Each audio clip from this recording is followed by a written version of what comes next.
Hello and welcome to Resident Evil HD Remaster on the PS4. This is a game that I loved the GameCube version. I believe that this is the definitive Resident Evil game, at least of the ones I've played. I haven't played 7 yet. Gonna get to it, but haven't done it yet. But anyway, this is a game that I've played before, but what I haven't done is I haven't played the PS4 version for long enough to do more than just see how the new controls are. And so, yeah, I'm going to be playing through with the new controls, and it's been years since the last time I actually did a full run of this game, so hopefully I won't remember everything. I do know my memory gets a little bit fuzzier as you leave the mansion, but hey, let's get to it. We're going to go through both campaigns because why the hell not? Yep, these are all as I put them in the options to begin with. And we are going to be going on a hike rather than climbing a mountain. And we're going to be starting off with Jill. I personally find her run, well, first of all, it's easier. But there's also the fact that just I prefer how it progresses from a story standpoint, even though I believe it's Chris's run that's actually considered canon. Alpha Team is flying around the forest zone, situated in northwest Raccoon City, where we are searching for the helicopter of our compatriots, Bravo Team, who disappeared during the middle of their mission. Found it yet? No, not yet, Brad. Bizarre murder cases have recently occurred in Raccoon City. There are outlandish reports of families being attacked by a group of about 10 people. Victims were apparently eaten. The Bravo Team was sent in to investigate, but we lost contact. Look, Chris. Bravo Team's helicopter was a derelict.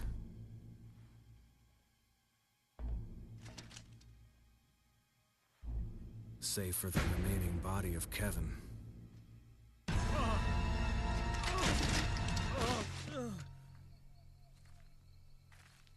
We continued our search for the other members, and it turned into a nightmare.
This way.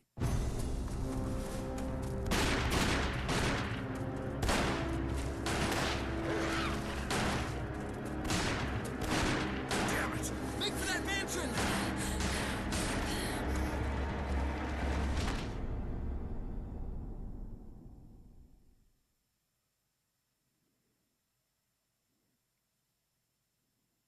I wasn't aware there were load screens.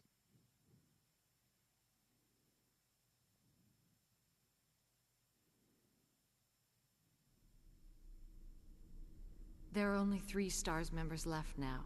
Captain Wesker, Barry, and myself. We don't know where Chris is. What is this place? Not quite your ordinary house, that's for sure. Hey, Wesker, where's Chris? Jill, no.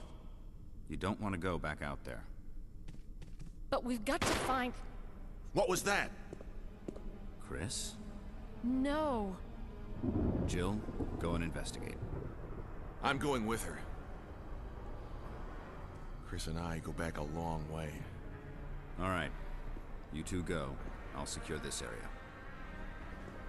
Stay sharp.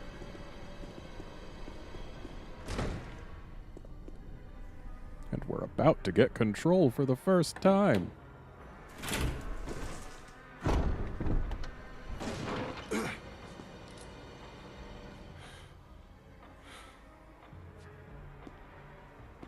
A dining room.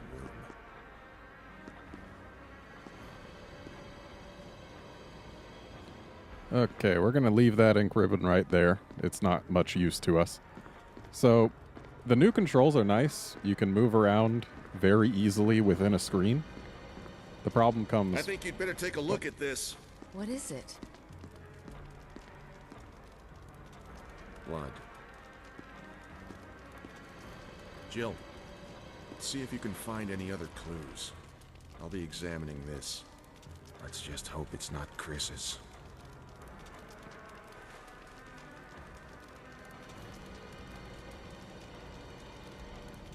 I do miss the endearing badness of the PS1 versions cutscenes, but yeah. So the thing that makes this version, or these controls, not my favorite is that when you're going between screens, if you move the analog at all, then your character will start moving relative to the camera of the new screen. So if you're going around a corner, which we actually will right in here, and the corner has a scene change, as it has to because these are pre-rendered backgrounds. So this corner that we're about to go around, it's just, since you're trying to go down and then left, it can do things like that to you. I actually do kind of prefer the tank controls when going between screens.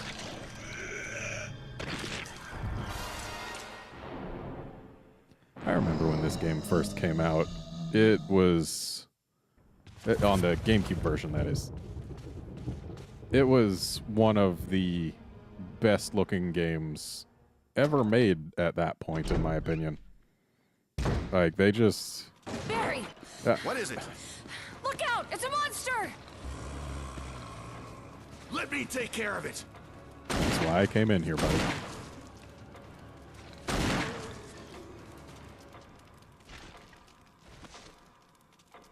What the hell is this thing? A zombie. I found Kenneth killed by this thing. Let's report this to Wesker.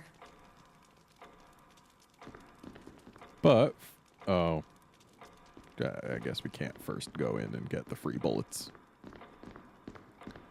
Yeah, yeah, it was one of the best looking games ever made in its day.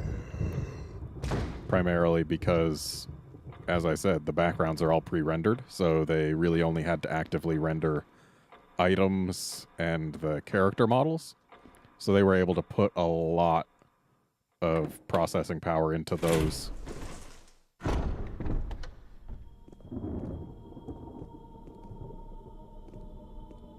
Wesker! Jill, help me look for him. Let's not leave this hall. Good idea. Alright, so let's go look for Wesker. Basically, we just pop through here. Nope, no Wesker's back here. And then we go up a little bit. Nope, no Wesker there. Oh, do we actually have to go all the way up? Could have sworn we just had to go partway up. Okay, now we should be good. Yeah, there we go. No Barry. whiskers. Any luck, Jill? No, nothing. What's going on around here? I can't figure it out. Same here. Chris, and now Wesker. There's not much we can do. We can search for him separately. I'll investigate the dining room again. Okay, then. I'll try the door on the other side.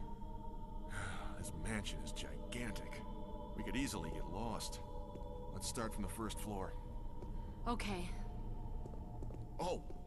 I almost forgot. It's a lockpick. You'd make better use of it. Thanks. I may need it. Listen. If something happens, let's meet up in this hall. Got it? Okay.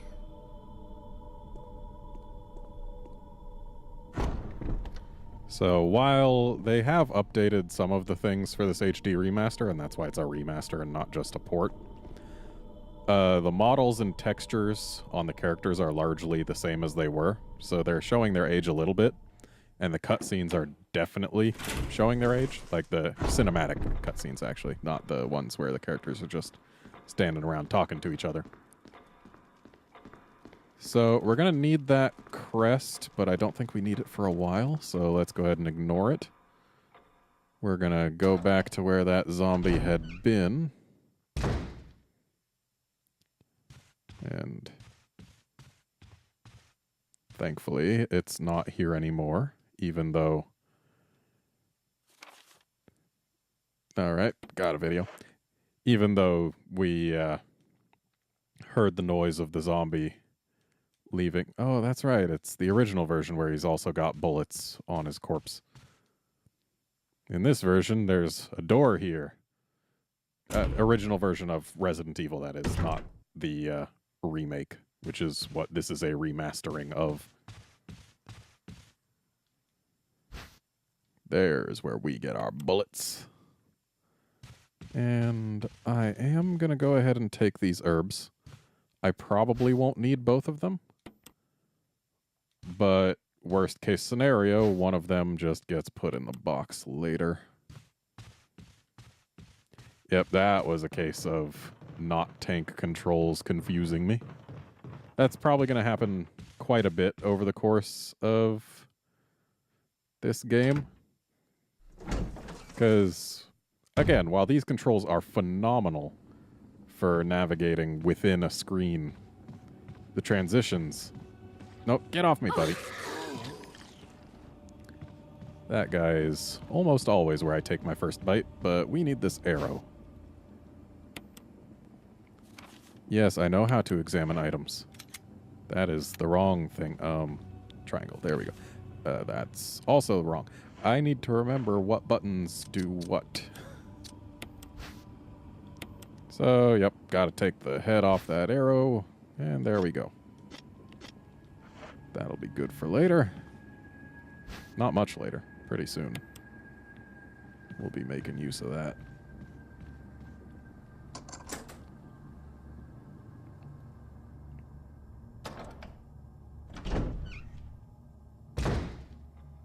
Also, we didn't go the direction Barry wanted us to go, because if we did go that direction, then we would... What? Okay.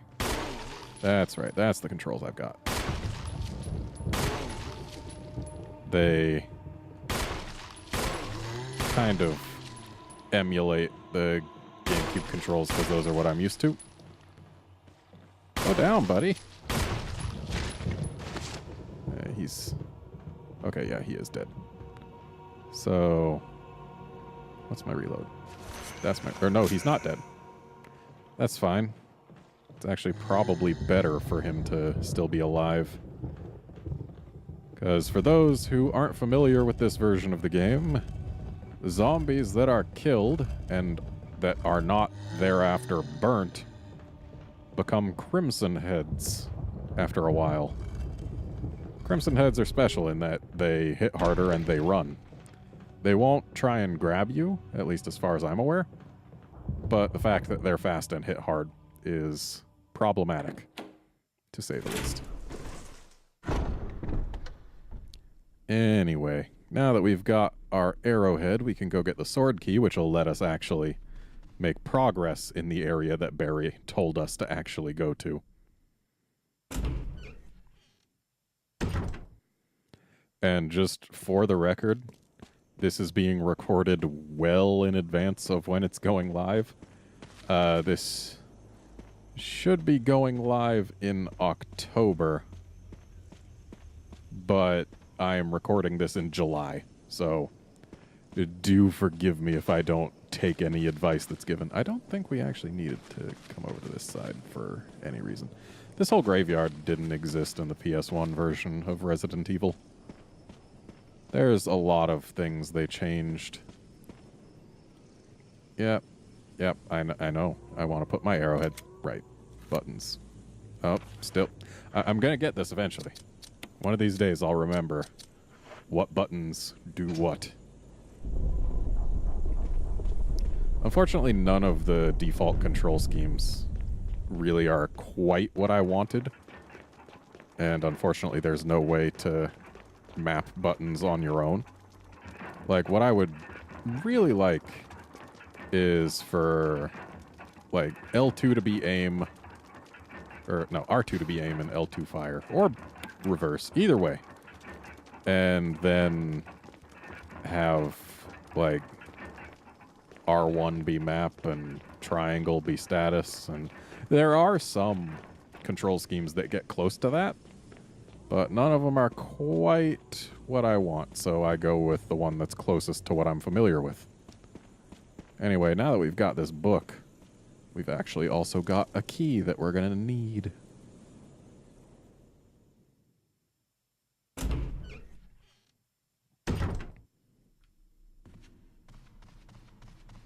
And we're coming up on the extent of where I've played in this particular version of the game. But there's our key. Let's grab it. And sure, we can read the Book of Curses too. The Four Masks. A mask that speaks no evil. A mask that smells no evil. A mask that sees no evil.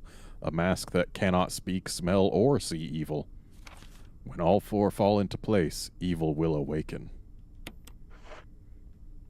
Some of the files in this game are downright creepy and interesting, but other files like that one are just, hey, this is how you do a puzzle. And I will be trying to find all the files and reading all of them, or at least all the ones that I find. I may miss one or two.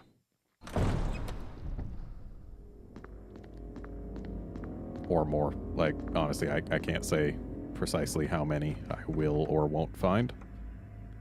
What I can say is that we are pushing this so that we can grab that map over there. One reason that I'm as familiar with the mansion segment of this game as I am is my start in playing video games for an audience was actually this game. I would bring my GameCube to a friend's house for his birthday parties, like, every time. And almost every year, but almost every year, people would stop wanting to play party games, and here comes a zombie. And they'd be like, hey, you just play a game and we'll watch it. And I'm like, okay, which of these games do you want to watch? And since at that point it is invariably late at night, they would almost always choose this one, and let's just ignore this guy. If we managed to blow up his head, we could get our dagger back, but it's probably not going to happen.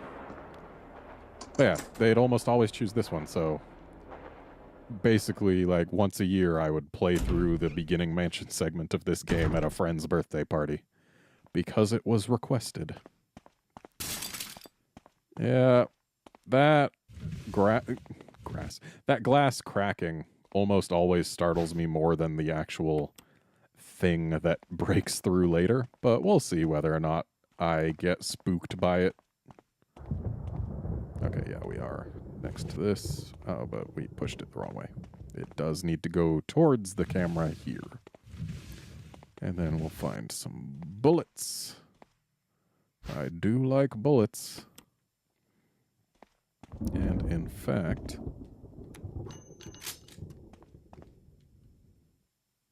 thankfully you don't waste all the bullets still left in the magazine that was in the gun whenever you reload it like that.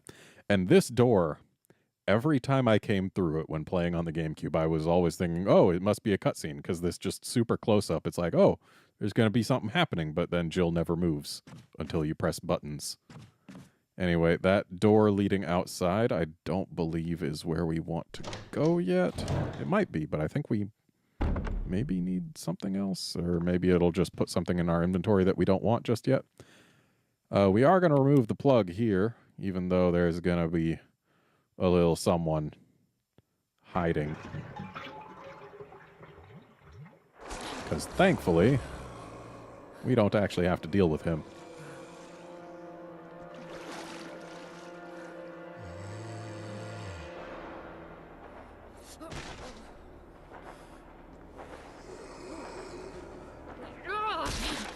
And that is our first confirmed kill.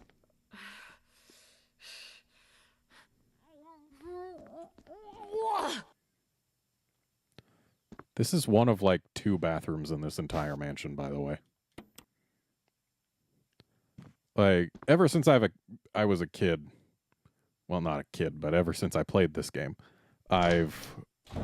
it's been no secret that a non-lethal version of this mansion, with all of its puzzles in place, just non-lethal, would be my dream home. Except I would definitely like some changes, like perhaps put a master bedroom where the graveyard is, and more bathrooms. Okay, so we can be out here. The dogs are going to yell at us, but they're not going to do much. Yeah, let's take the chemical to use on plants, which at one point in time was just called chemical. And we'll also grab a couple of these red herbs, because... Oh, well, I guess I gotta do the combining first. I do have limited space.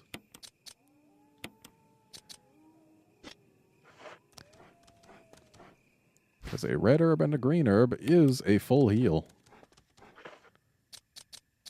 So having a couple of those is going to be quite nice. And again, the screen transition got me there. Thankfully, the dogs don't actually jump that fence until later on. So we got that chemical nice and safely. I'm sorry, chemical for use on plants or whatever it said. And we can go in here. And there is something quite nice waiting for us through here. And once we have it, we will be at the extent of where I've gone in this PS4 version of the game.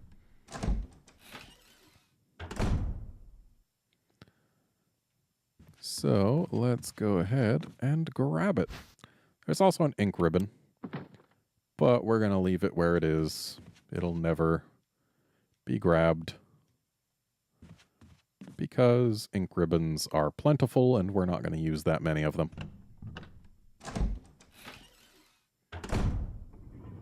Oh no.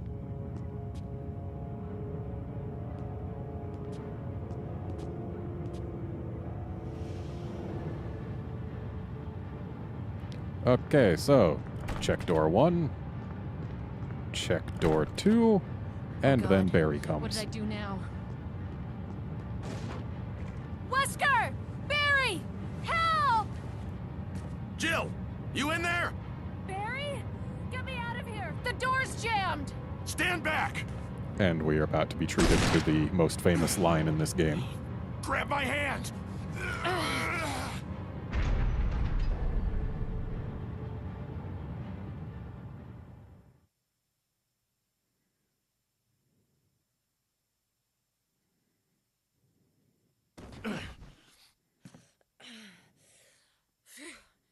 Barry. That was a close one. A second late, you would have fit nicely into a sandwich. Really? Thanks. But Barry, didn't you say you were going back to the dining room to find other clues? I'm glad and all, but why are you here? I just had something I wanted to check. Anyway, we should get back to searching for Wesker and Chris. Thanks, Barry. I owe you one. Don't mention it. Now, of course, in the PS1 version, what Barry said was that you were almost a Jill sandwich. As opposed to we would have fit nicely into a sandwich. So around this corner, there's this guy. But he's taking a dagger to the face and... whoop. A second dagger to the face. Is he dead? Easy way to check. If you aim and the zombie gets targeted, means he's not dead. I'm going the wrong way. Yeah, I went one... Oh. That's right. I can't open that yet. Oh, that's also one door too far. Whoops. Okay, camera. Be a pal. This is where I was supposed to go. I wasted my 2 defense daggers for no reason. Plus that guy. Whoop. I knew you were there, buddy.